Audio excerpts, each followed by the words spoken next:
నిజాయితీ, న్యాయం మరియు సమర్థతకు ప్రతీకంగా నిలిచిన శ్రీ వివి లక్ష్మీనారాయణ గారు సిబిఐలో జాయింట్ డైరెక్టర్గా అనేక ముఖ్యమైన కేసులు సమర్థంగా దర్యాప్తు చేశారు. అవినీతి వ్యతిరేక పోరాటంలో కీలక పాత్ర పోషించారు. ఎంత చక్కగా పోషించారంటే ఆయన పేరు కూడా వివి లక్ష్మీనారాయణ కంటే కూడా జేడి లక్ష్మీనారాయణది చాలా పాపులర్ అయిపోయింది. సో ఇందులో నాది కూడా ఒక చిన్న అనుభవం. ఇంతకు ముందర ఢిల్లీలో మరో సంస్థకి నేను కార్యకర్తగా చేస్తుండగా ఆయన హైదరాబాద్ నుంచి ఒక స్పీకర్ లాగా పిలిచారు.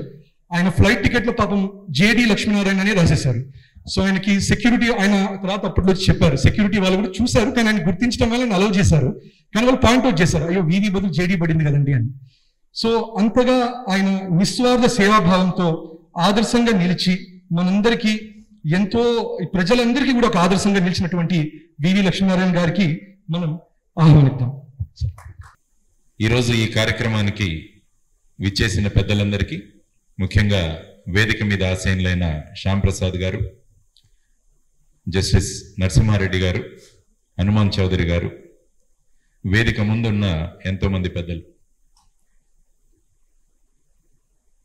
ఈరోజు గోపాలరావు ఠాకూర్ గారి స్మారక సమితి ఆధ్వర్యంలో వక్ఫ్ చట్టం, దాని పరిణామాల గురించి మాట్లాడే అవకాశాన్ని నాకు ఇచ్చినందుకు వారికి కృతజ్ఞతలు తెలియజేసుకుంటూ,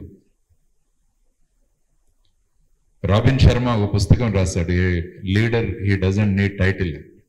కాబట్టి గోపాలరావు ఠాకూర్ కూడా ఆ కోవకు చెందినవారు. ఇంతకు ముందు చెప్పారు, అంటే ఒక నిజమైన లీడర్కి ఒక పదవి అన్నది అవసరం లేదు. అందుకనే గోపాలరావు ఠాకూర్ గారు ఈజ్ ఎ పవర్ఫుల్ లీడర్. మనం సమాజంలో చాలా మంది అథారిటేటివ్ లీడర్స్ని చూస్తుంటాం. అంటే కుర్చీ వల్ల అధికారం వచ్చేవాళ్ళు చాలా మంది ఉంటారు. ఏ కుర్చీ లేకున్నా కూడా వారి స్వయం శక్తి మీద వారు ఒక విశిష్టమైన స్థానానికి చేరుకున్న దాంట్లో ముఖ్యంగా మనం గోపాలరావు ఠాకూర్ గారి గురించి మాట్లాడుకోవాలి. కాబట్టి అటువంటి మహామనిషి యొక్క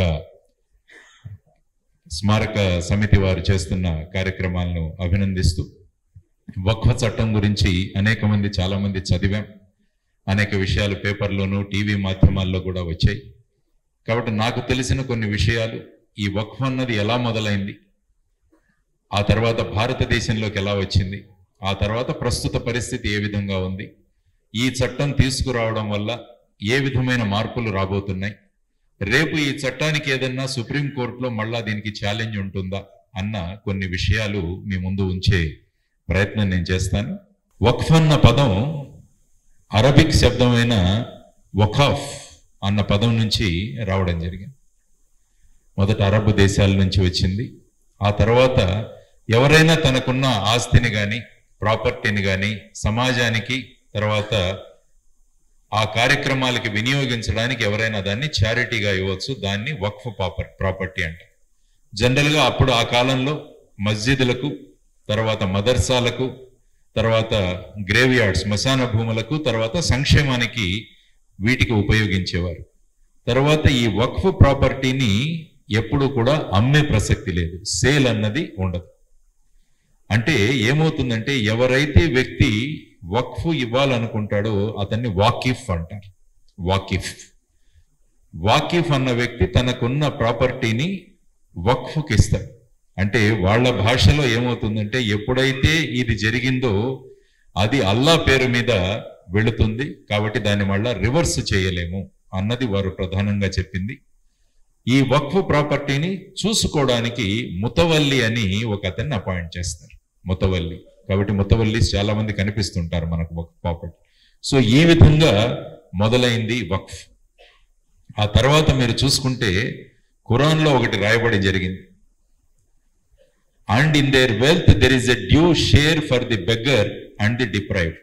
ఎవరైతే సమాజంలో పేద ప్రజలు ఉన్నారో వారికి మనం ఏదైనా చేయాలి అన్న కాన్సెప్ట్తో మొదలైన ఈ వక్ఫ్ చరిత్ర ఒకసారి ప్రపంచంలో మీరు చూస్తే మొట్టమొదటి వక్ఫ్ అన్నది మదీనాలో ఏర్పాటు చేయడం జరిగింది.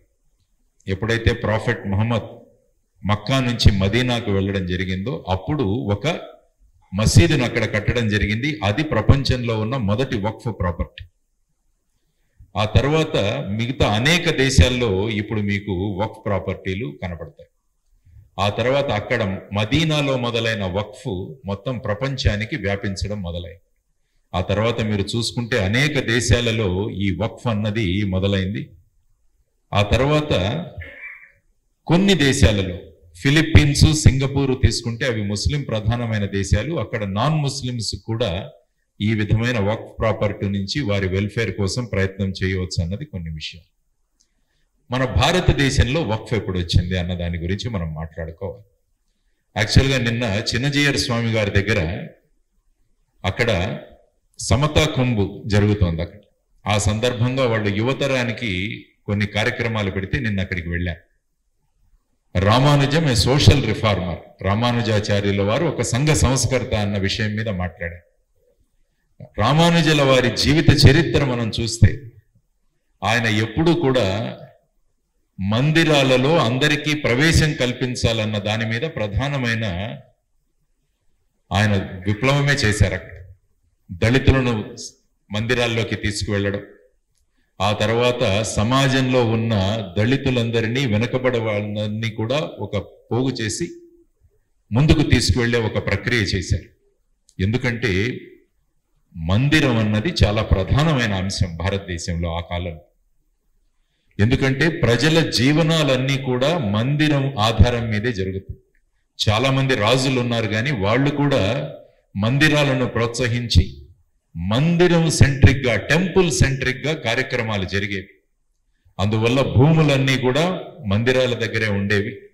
అందువల్ల అక్కడ ఉన్న భూములను ప్రజలకిచ్చి వారిని ప్రోత్సహించే దిశగా వెళుతున్నారు. కాబట్టి ఈ విధమైన వాతావరణంలో ప్రజల జీవితంలో మందిరం అన్నది ఒక ప్రధానమైన స్థానం ఆ కాలంలో ఉండేది. అందువల్ల అటువంటి మందిరాలకు ఆ తర్వాత ఏమైంది అన్నది చూసుకుంటే అప్పుడు మన వక్ఫ్ అన్నది ఇండియాలో మొదలైంది.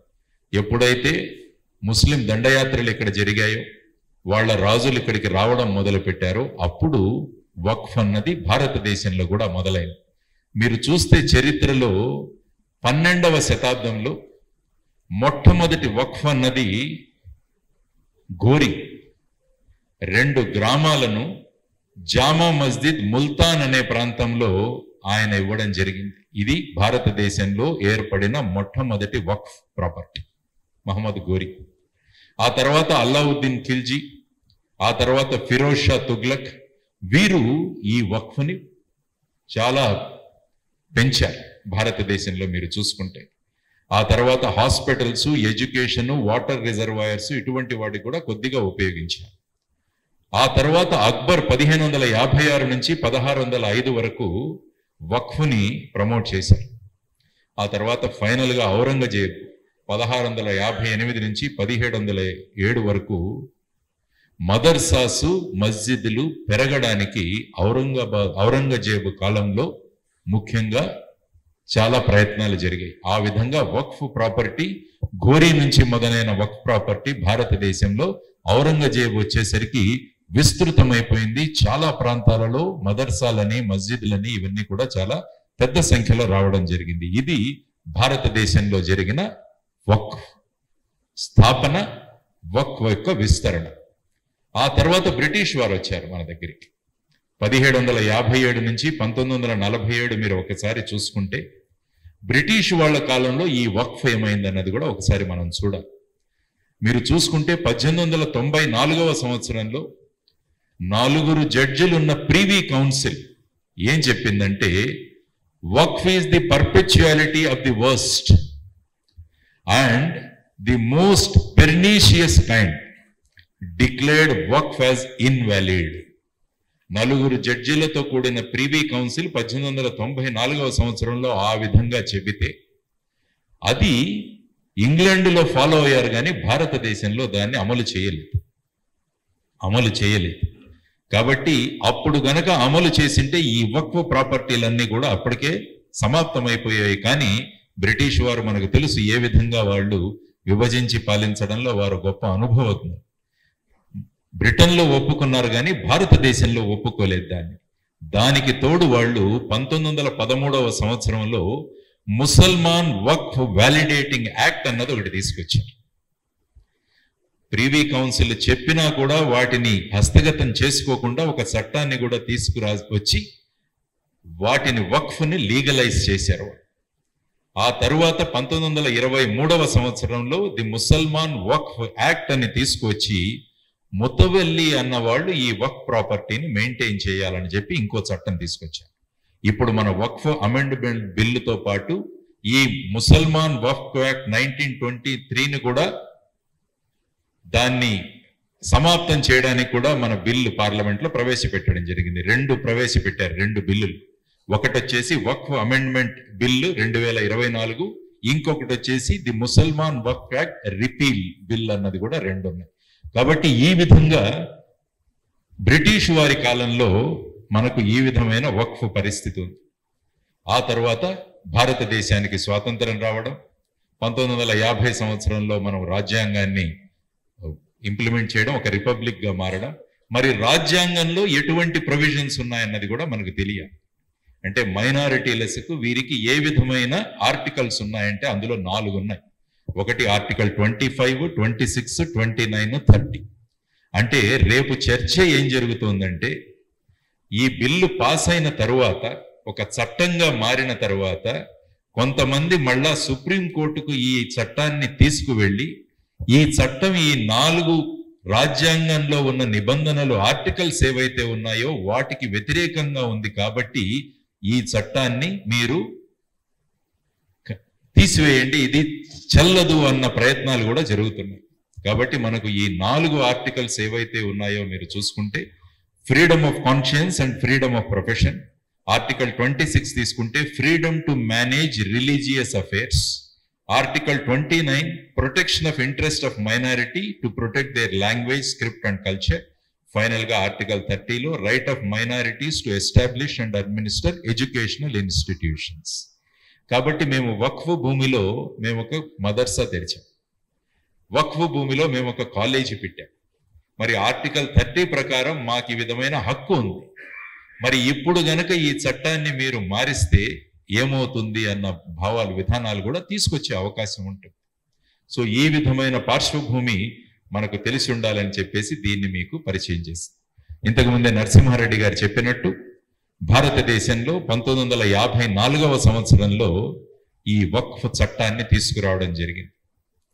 అంటే ఈ వక్ఫ్ చట్టంలో అక్కడ ఏం చేశారంటే సెంట్రల్ వక్ఫ్ బోర్డు, స్టేట్ వక్ఫ్ బోర్డు అని వాళ్ళు 2 వక్ఫ్ బోర్డులు పెట్టారు. ఆ కాలంలో చూస్తే వక్ఫ్ బోర్డులో నాన్ ముస్లిమ్స్ కూడా ఉండవచ్చని ఆ టైంలో నిర్ణయం తీసుకున్నారు. 1954వ చట్టం మీరు ఒకసారి చూస్తే అప్పుడు నాన్ ముస్లిమ్స్ కూడా వక్ఫ్ బోర్డులో మెంబర్స్ గా ఉండవచ్చు అన్నది. ఆ తర్వాత అది 95లో అది మారింది. సో ఈ విధంగా వచ్చిన చట్టం, ఆ తర్వాత ముతవల్లీలు, రిజిస్ట్రేషన్ ఆఫ్ వక్ఫ్ ప్రాపర్టీస్, ఆ తర్వాత డిస్ప్యూట్ ఏదైనా వస్తే వక్ఫ్ బోర్డ్స్ ద్వారా, ఆ తర్వాత సివిల్ కోర్ట్స్ ద్వారా వాటిని మీరు పరిష్కరించుకోవచ్చు అని చెప్పింది. కానీ ఏమైపోయిందంటే ఈ చట్టాన్ని సరిగా అమలు చేయలేదు. దానితో ఏమైందంటే ఇష్టం వచ్చినట్టు ఏ ప్రాపర్టీనైనా కూడా వారు అన్వయించుకోవడం జరిగింది. సో ఈ విధంగా 1954వ చట్టం, ఆ తర్వాత 1984లో కొద్దిగా దానికి అమెండ్మెంట్స్ తీసుకొచ్చారు. అమెండ్మెంట్స్ కూడా ఏం తెచ్చారంటే వక్ఫ్ బోర్డులని బలోపేతం చేశారు. ఆ తర్వాత సెంట్రల్ వక్ఫ్ కౌన్సిల్ అని ఒక నేషనల్ లెవెల్లో ఒక మానిటరింగ్ సంస్థను ఏర్పాటు చేశారు. తర్వాత వక్ఫ్ బోర్డులకి చర్యలు తీసుకునేటట్టు కూడా చేశారు. కానీ చాలా రాష్ట్రాలు ఈ ప్రొవిజన్స్ ఏవైతే ఉన్నాయో వాటిని సరిగా ఇంప్లిమెంట్ చేయలేదు. విపరీతమైన ఎన్క్రోచ్మెంట్స్ కూడా జరిగాయి ఆ సమయంలో. ఆ తర్వాత ముస్లిం కమ్యూనిటీ కూడా ఈ వక్ఫ్ అమెండ్మెంట్ యాక్ట్కి విరుద్ధంగా వెళ్ళారు. ఎందుకంటే వక్ఫ్ కమిషనర్కి ఇచ్చిన పవర్లు, దానివల్ల ఏమైందంటే ముస్లిం సమాజం నుంచి వచ్చిన ప్రొటెస్ట్ వల్ల ఈ చట్టాలు సరిగా అమలు అవ్వలేదు. సో ఈ విధంగా 1954వ చట్టం, ఆ తర్వాత 84లో వచ్చిన అమెండ్మెంట్స్, ఆ తర్వాత ప్రధానమైనది మనం చూడాల్సింది ఈ 1995లో వచ్చిన చట్టం. ఇంతకుముందు వారు చెప్పారు ఏ బ్యాక్గ్రౌండ్ లో ఈ చట్టం తీసుకురాబడింది, ఏ బ్యాక్గ్రౌండ్ లో ఈ చట్టం యొక్క సవరణ జరిగింది అని చెప్పారు. 1992వ సంవత్సరంలో జరిగిన సంఘటనలు, ఆ తరువాత ఆ సమాజంలో మొదలైన అసంతృప్తి, వీటన్నిటికీ కూడా ఎక్కడో ఒక చోట ఒక సాఫ్ట్ కార్నర్తో ముందుకు వెళుతున్నామన్న ధోరణిలో ఈ 1995లో ఈ వక్ఫ్ చట్టం తీసుకురావడం జరిగింది. దాంట్లో సెంట్రల్ వక్ఫ్ కౌన్సిల్ 1964లో పెట్టింది, దానికి యూనియన్ మినిస్టర్ని చైర్మన్ గా చేశారు. తర్వాత వక్ఫ్ ట్రిబ్యునల్స్ ని తీసుకొచ్చారు.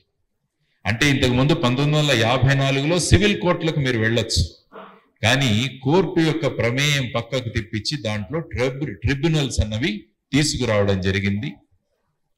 The board members were mandatory to be from Muslim community.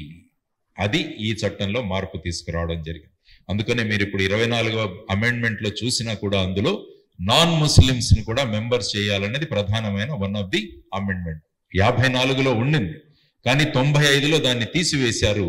అది ఒకటి. తర్వాత రకరకాలుగా వాటిలో మార్పులు జరిగాయి. తర్వాత ఒక ఫుల్ టైం ముస్లిం చీఫ్ ఎగ్జిక్యూటివ్ ఆఫీసర్ని ఏర్పాటు చేయడం జరిగింది. అంటే 1995లో ఏ విధంగా అపీజ్మెంట్ పాలసీలో వచ్చిందో ఆ విధంగా ఒక ముస్లిం చీఫ్ ఎగ్జిక్యూటివ్ ఆఫీసర్ని తీసుకురావడం జరిగింది. తర్వాత వక్ఫ్ ట్రిబ్యునల్స్ అన్నవి ఆల్మోస్ట్ సివిల్ కోర్ట్స్ లాగా వారికి అధికారాలు ఇవ్వడం జరిగింది. ఆ తర్వాత properties donated by non Muslims for certain Waqf purposes fall under Waqf legislation. అంటే ఎవరైనా నాన్ ముస్లిం ఎవరైనా ఇచ్చినా కూడా దానిని కూడా వక్ఫ్ పరిధిలోకి తీసుకురావడం జరిగింది. ఆ తర్వాత ప్రధానమైనవి మాట్లాడతాను నేను. తర్వాత ఎవాక్యూ ప్రాపర్టీస్ అని కొన్ని ఉంటాయి. మీకు ఇది కూడా ఒక విషయం. ఎవాక్యూ ప్రాపర్టీస్, ఇందులో అడ్వకేట్స్ మీ అందరికీ తెలిసి ఉంటుంది.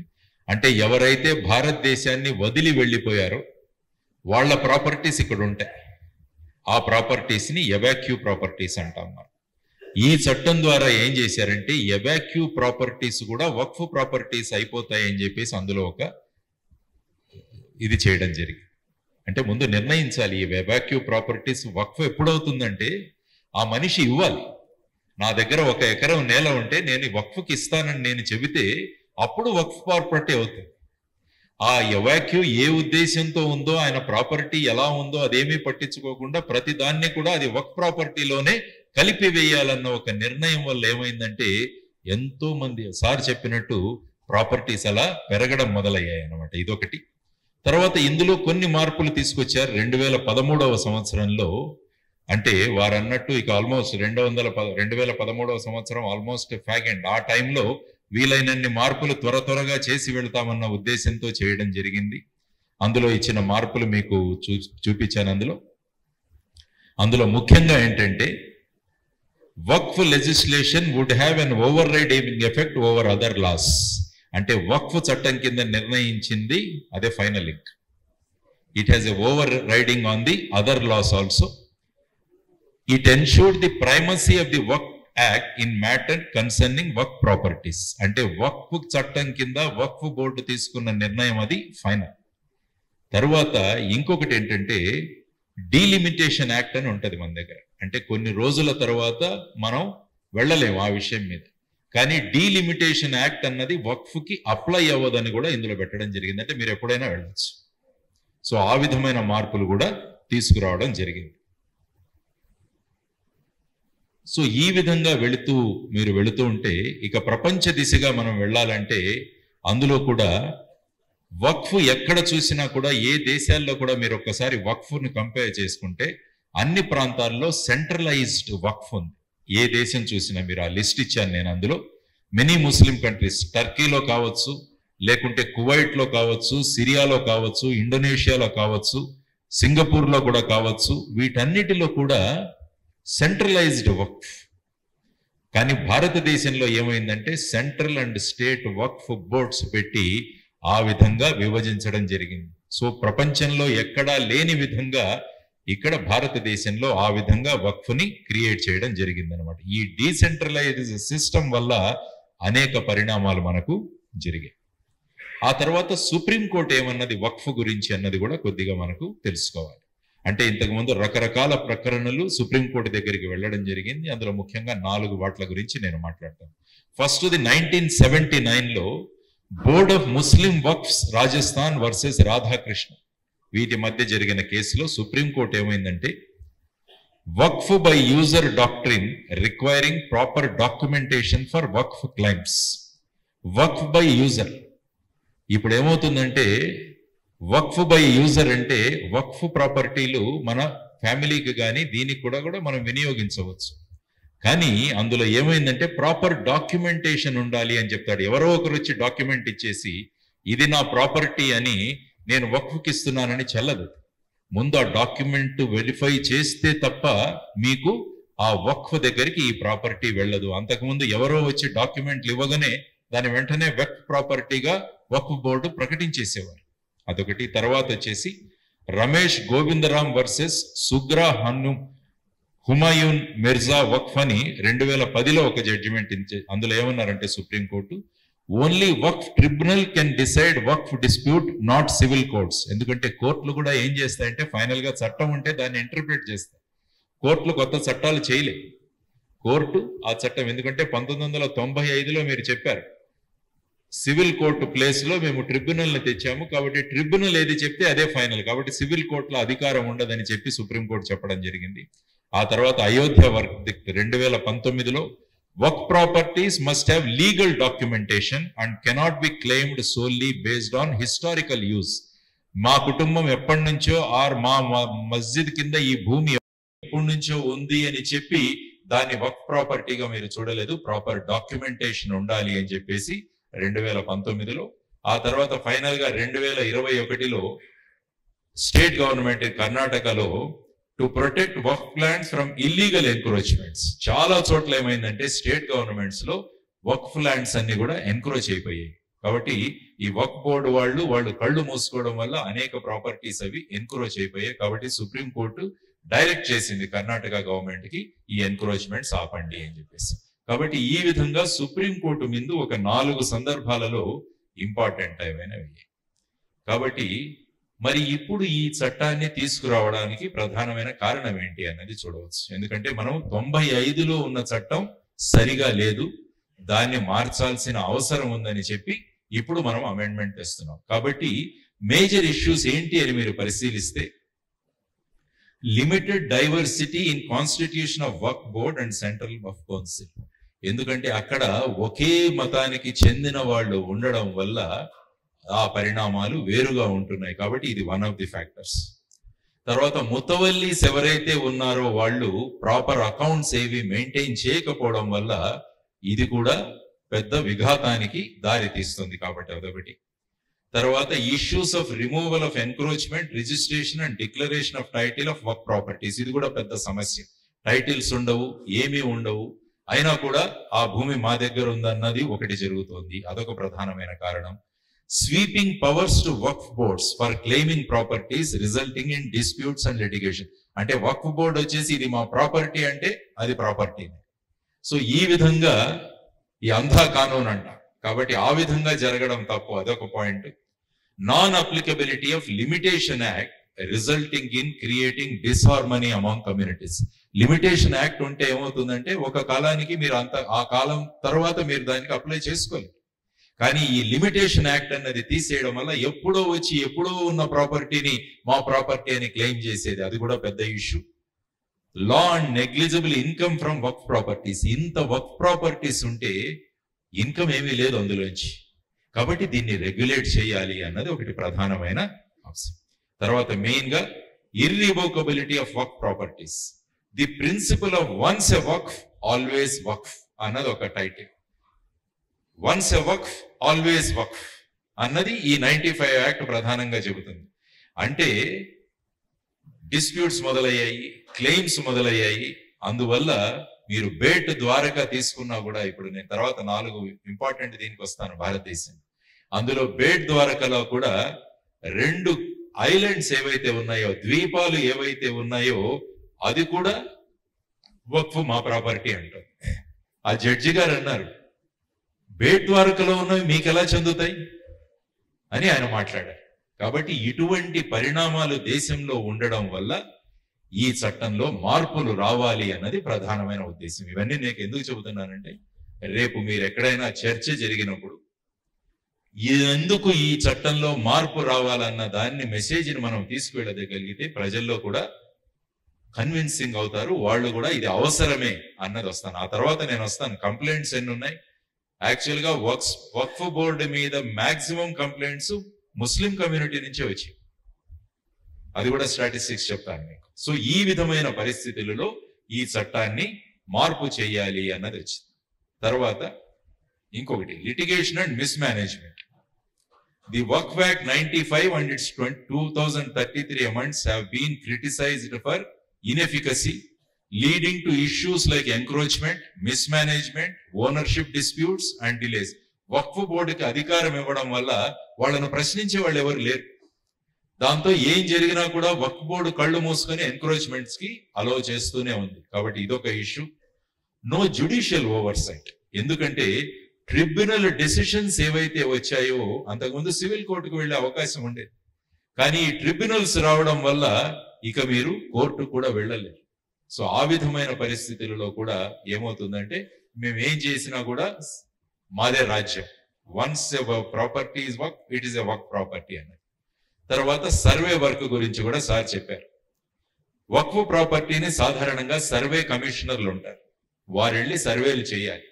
కానీ వారు కూడా వారికి సంబంధించిన వాళ్ళు ఉండడం వల్ల ఇది సరిగా జరగట్లేదని ఇప్పుడు మన అమెండ్మెంట్ లో సర్వే కమిషనర్లు కాదు, దీన్ని డిస్ట్రిక్ట్ కలెక్టర్స్ కి ఇవ్వాలి అని చెప్పేసి ఈ చట్టంలో ఇప్పుడు ఒక మార్పు మనం ప్రపోజ్ చేసాం. కాబట్టి ఈ విధమైన అంధాదొందుగా జరుగుతున్న ఈ చట్టాన్ని మనం మార్చాలి. దానిలో మిస్యూజ్, ఇందాకే సెక్షన్ 40 గురించి చెప్పారు. స్టేట్ వర్క్ boards have misused some of the provisions of the act which created disharmony and discontent. Section 40 of the Waqf Act was widely misused to acquire and declare a property as Waqf property. Section 40 మీరు ఒకసారి చదివితే 95 అందులో వక్ఫ్ board నిర్ణయిస్తే అధిక వక్ఫ్ property, దాన్ని చాలా state వక్ఫ్ బోర్డులు అన్నవి misuse చేశాయి అన్నది. తర్వాత constitutional validity. Waqf Act is a special act for religious properties of only one religion of the country when no such law exists for any other religion. ఒక్క మతం కోసమే ఇది ఉంది, మిగతా మతాలకు లేదు. కాబట్టి ఇది కాన్స్టిట్యూషనల్ వ్యాలిడిటీ ఎలా అవుతుంది? రైట్ టు ఈక్వాలిటీ అందరికీ ఉండాలి కదా, మరి వీరికే ఎందుకు ఉందని ఢిల్లీ హైకోర్టులో ఒక పబ్లిక్ ఇంట్రెస్ట్ లిటిగేషన్ కూడా జరుగుతుంది. సో ఈ బ్యాక్గ్రౌండ్ లో ఈ విధంగా ఉన్న వాటన్నింటినీ సుసూత్రీకరణ చేయాలంటే దీనిలో మార్పులు రావాలి అని చెప్పేసి ఈ అమెండ్మెంట్స్ తీసుకురావడం జరిగింది. తర్వాత మిస్యూజ్ ఆఫ్ వక్ఫ్ యాక్ట్ మీరు చూసుకుంటే ఒక పేపర్ లో వచ్చిన దీన్ని నేను పెట్టాను. RTA reply reveals AAP government has given 101 crores to the Delhi Waqf Board since 2015. Unauthorized construction in Waqf property going to galore need monitoring అని ఢిల్లీ హైకోర్టు చెప్పింది. ఇంతకు ముందు మాట్లాడినట్టు మీకు ఏవీలో వచ్చింది. In Tamil Nadu Waqf board claims ownership of an entire village in which there is a temple to. కాబట్టి ఒక గ్రామం మొత్తం వక్ఫ్ ప్రాపర్టీ అని చెప్పి తమిళనాడులో జరుగుతుంది. సో ఇటువంటి పరిస్థితుల్లో ఈ మార్పులు రావాలి. ఇంతకుముందు చెప్పినట్టు లాంగ్ పెండింగ్ ఇష్యూస్ ఏవైతే ఉన్నాయి దేశంలో, ఇప్పుడు వరకు ట్రిబ్యునల్స్ దగ్గర 40,951 కేసులు పెండింగ్ ఉన్నాయి వక్ఫ్ బోర్డుల మీద. వాటిలో 9,942 cases are filed by Muslims against the institution managing Waqf. Moreover, there is inordinate delay in disposal of cases. చాలా డిలే జరుగుతోంది.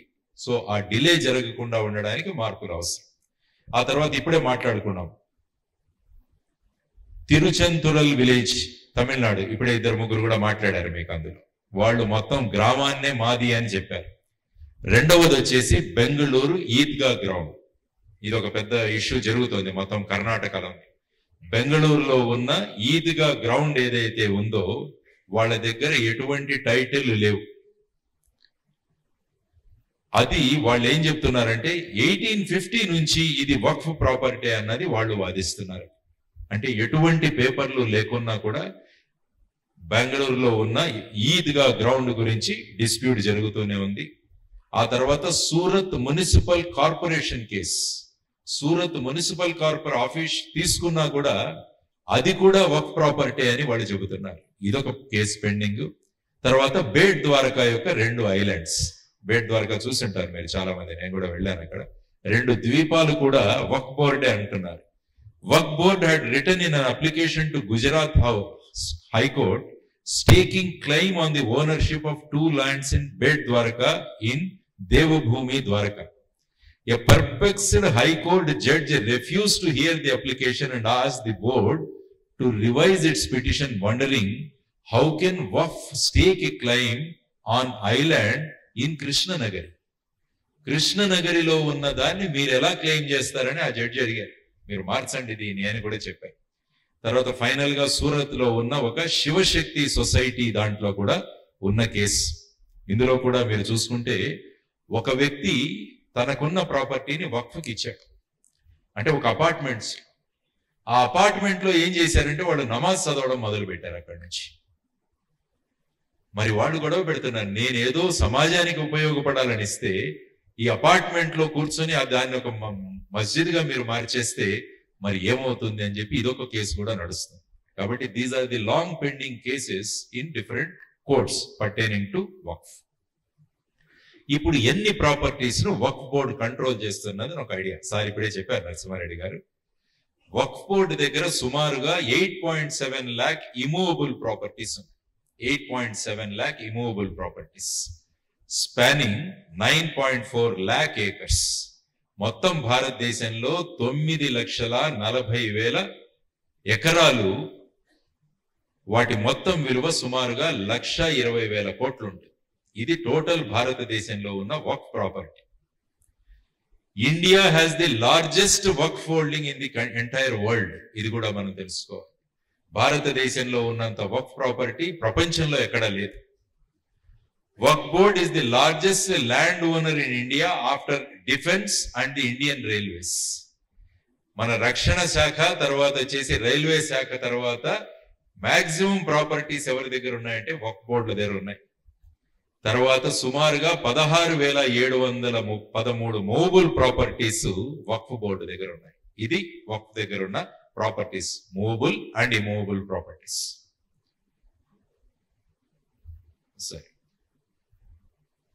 వక్ఫ్ ఎస్టేట్ రిజిస్టర్డ్ వక్ఫ్ బోర్డు వైజ్ ఎక్కడెక్కడ ఉన్నాయన్నది కూడా ఈ చార్ట్ లో మీరు చూడవచ్చు. ఉత్తరప్రదేశ్ లో చూసుకుంటే సుమారుగా 1,24,735 వక్ఫ్ ఎస్టేట్స్ ఉన్నాయి. మాక్సిమం ఉత్తరప్రదేశ్ చూసుకుంటే మీరు, అందులో మిగతా రాష్ట్రాలు కూడా చూడవచ్చు. అందులో తెలంగాణలో ఉన్నాయి, తర్వాత కర్ణాటకలో ఉన్నాయి, గుజరాత్లో కూడా ఉన్నాయి. ఆ తర్వాత మీరు చూసుకుంటే ఇందులో ఇమూవబుల్ ప్రాపర్టీస్ రిజిస్టర్డ్ వక్ఫ్ బోర్డ్ వైడ్ ఇక్కడ కూడా చూస్తే సుమారుగా మీకు యూపీలో 2 లక్షల 3 లక్షల పైన ఉన్నాయి. సో ఈ విధంగా వక్ఫ్ ప్రాపర్టీస్ అన్నవి డిస్ట్రిబ్యూట్ అయి ఉన్నాయన్నది మనం గమనించాల్సిన అంశం.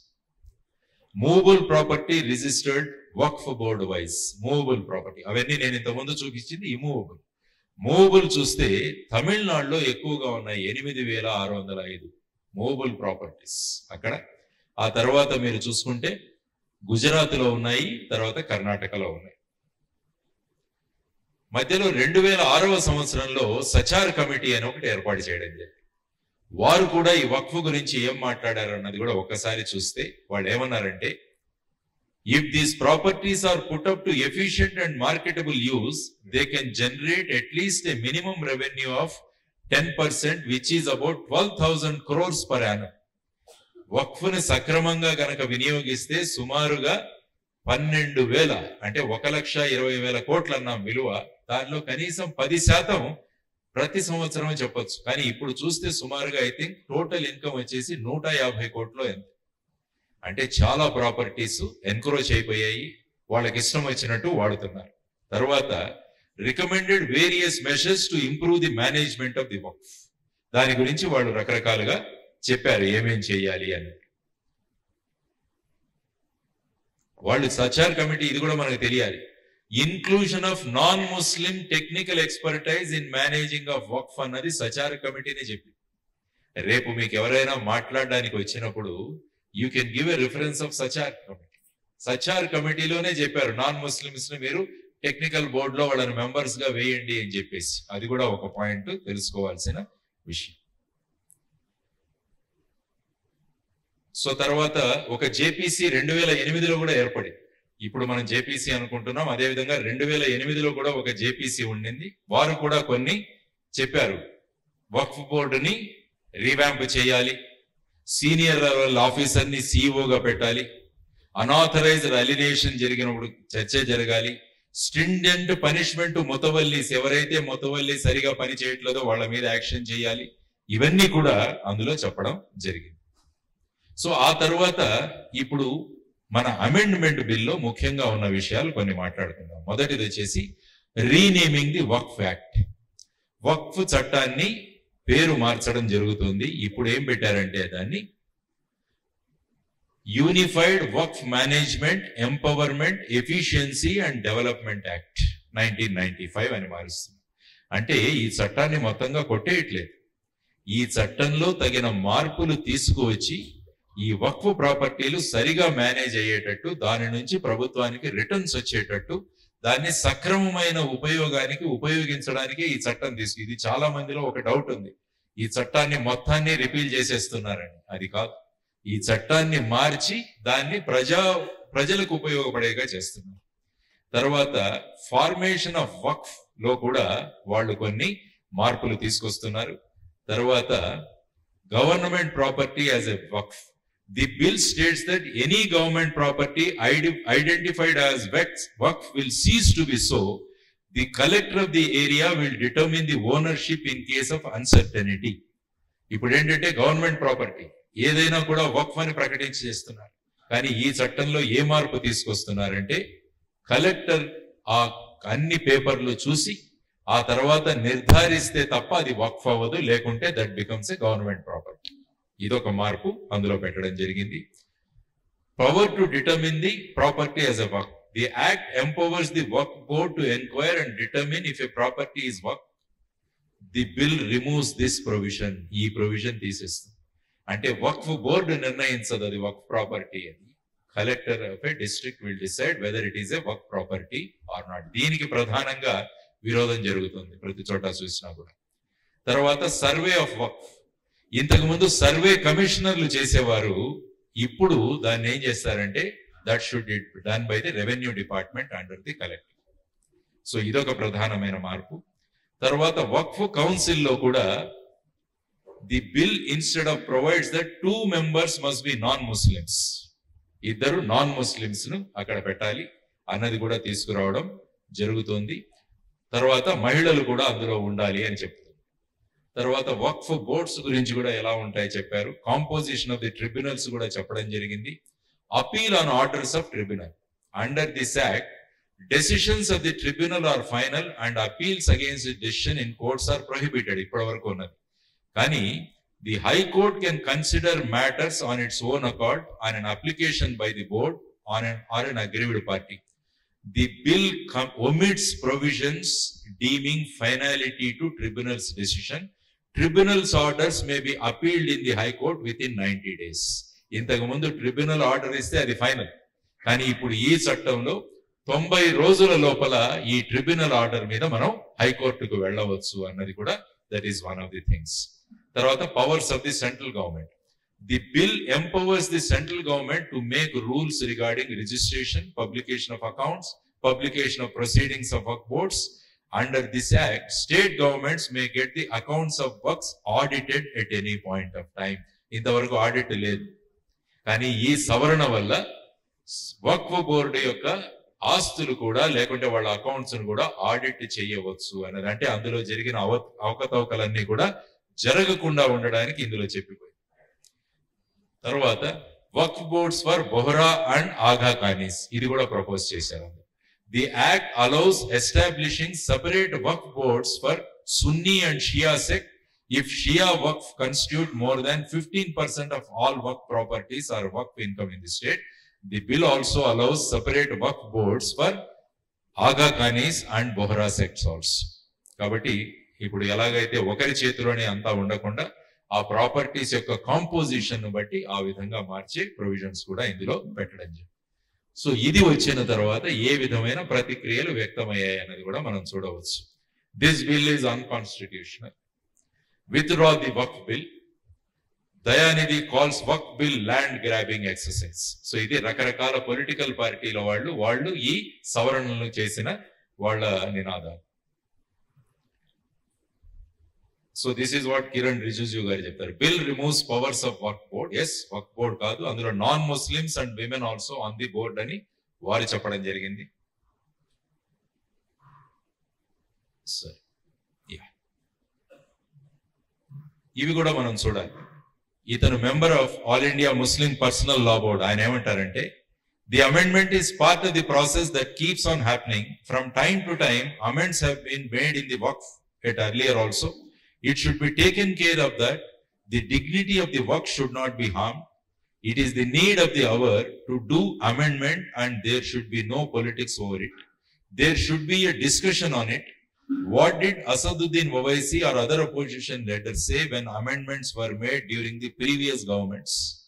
The opposition should not protest against everything. There should be a discussion on it rather than politics. So, ఇది కూడా మీరు ఉపయోగించవచ్చు. So there are people who are supporting this అన్నది కూడా మనకు తెలియాలి. ఇంకొక ఆయన మన్సూర్ ఖాన్ అనే ఆయన national president of the Sufi Islamic board. ఆయన ఏమంటాడంటే, we gave a few suggestions to the Waqf board in the wake of the manner in which Waqf board has been misused the land for the last 70 years. Our primary suggestion was that it should be taken out of the minority ministry and brought under the home ministry so that all the encroachments can be removed, and if something misuse happens, the home ministry can intervene directly, file cases and prosecute. The bill states that it would come under collector. There is no issue. Things will be better than before. అని అంటున్నారు. కాబట్టి we need to have such type of material. రేపు ఎక్కడైనా arguments చేసినప్పుడు కూడా ఇవన్నీ కూడా మనకు హ్యాండీగా వస్తాయి అన్నమాట. సో బిల్ ఎప్పుడూ కూడా మీరు ఆబ్జెక్టివ్ గా అనలైజ్ చేయండి. Don't go by passions. Always మన దగ్గర కూడా ఆర్గ్యూ చేయడానికి పాయింట్స్ ఉండాలన్న దానికి మీకు ఈ విషయం నేను చెప్పాను.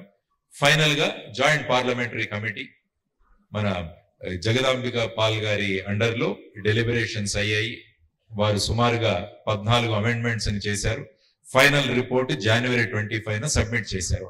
మీకు కావాలంటే నెట్ లో కంప్లీట్ 468 పేజెస్ రిపోర్ట్ మీకు దొరుకుతుంది joint.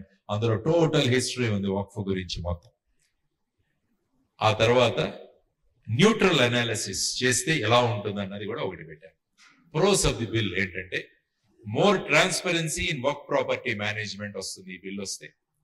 Prevention of disputes over unauthorized claims. Better legal clarity and ownership. These are the pros. Cons ఏంటంటే, risk of excessive government control over religious properties.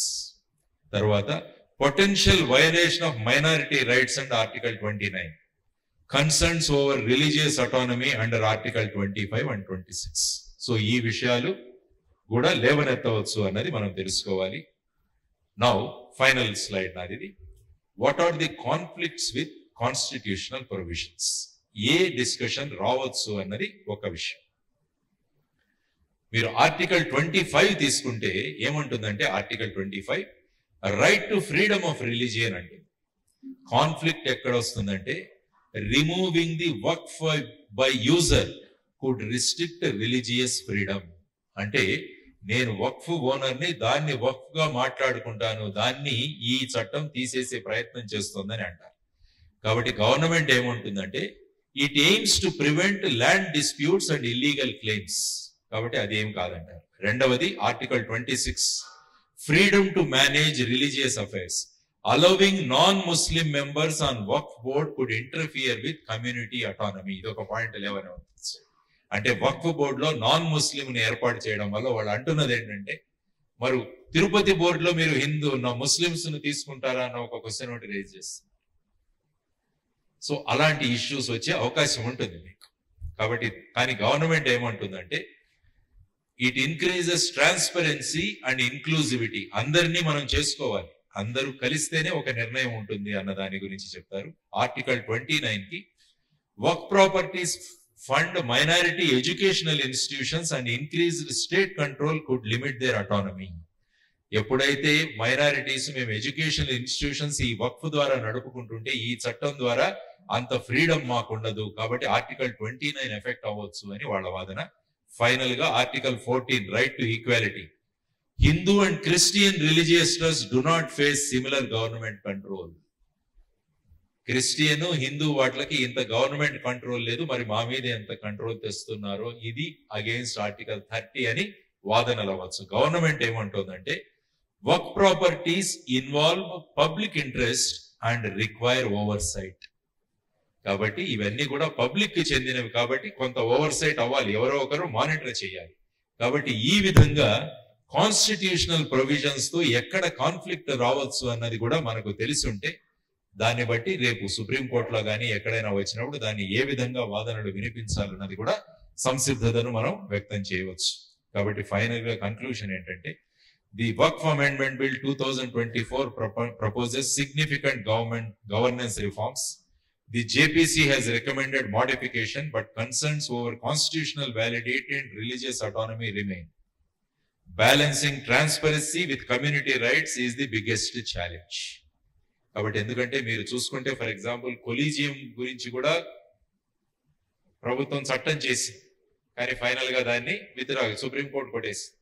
కాబట్టి ఈ విధమైన పరిస్థితులలో ఈ విధమైన మార్పులతో ఫైనల్ గా ఈ చట్టం వచ్చిన తర్వాత పాస్ అయిన తర్వాత ఏ విధంగా ఫైనాలిటీ సుప్రీంకోర్టు అల్టిమేట్ గా సుప్రీంకోర్టు కూడా దాన్ని ఇది ఇవ్వాలి. సుప్రీంకోర్టులో ఏమవుతుంది అన్నది కూడా ఒక చర్చ జరుగుతుంది. కాబట్టి దాని గురించి మనం తెలుసుకోవాలి. కాబట్టి థ్యాంక్ యూ వెరీ మచ్. ధన్యవాదాలు.